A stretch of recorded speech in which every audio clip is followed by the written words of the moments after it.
Salut la famille, je vous salue dans le nom puissant de notre Seigneur Jésus-Christ. Le thème d'aujourd'hui est titulé dans l'Évangile selon Jean, chapitre 6, verset 35. Lisons la parole. Jésus leur dit, « Je suis le pain de vie. Celui qui vient à moi n'aura jamais faim, et celui qui croit en moi n'aura jamais soif. » Croire en qui? En notre Seigneur Jésus-Christ, l'élu de notre vie, le gouverneur et propriétaire de notre existence. La nouvelle naissance, c'est renaître en Christ, décider de marcher avec lui en esprit et en vérité. Et renaître en Jésus-Christ, c'est accepter et décider de vivre selon ses principes, ses commandements, ses ordres et de faire mourir en nous toutes les choses charnelles. Renaître en Jésus-Christ, c'est le laisser habiter sur le trône de notre cœur en l'administrant complètement. Renaître en Jésus-Christ, c'est décider de vivre dans l'obéissance, d'aimer et de méditer dans sa parole. Renaître en Jésus-Christ, c'est reconnaître que sans lui, vous ne pouvez rien faire et qu'avec lui, tout est possible.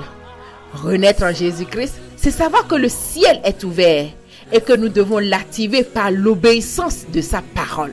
Renaître en Jésus-Christ, c'est laisser le royaume de Dieu s'installer en nous. Waouh! Chers frères et sœurs, je vous invite à accepter Christ comme votre unique sauveur et Seigneur de tout.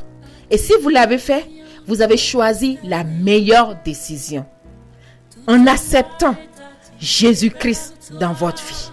Merveille de l'accepter et de le recevoir. Chers frères et sœurs, nous sommes à la fin des temps. Nous sommes à la fin des temps.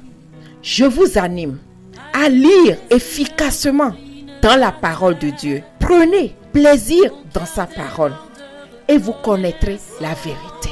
Lisez avec moi dans 2 Corinthiens, chapitre 5, verset 17. Si quelqu'un est en Christ, il est une nouvelle créature. Les choses anciennes sont passées. Voici, toutes choses sont devenues nouvelles.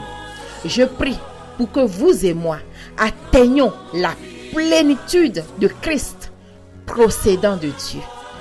Christ en vous, l'espérance de la gloire éternelle.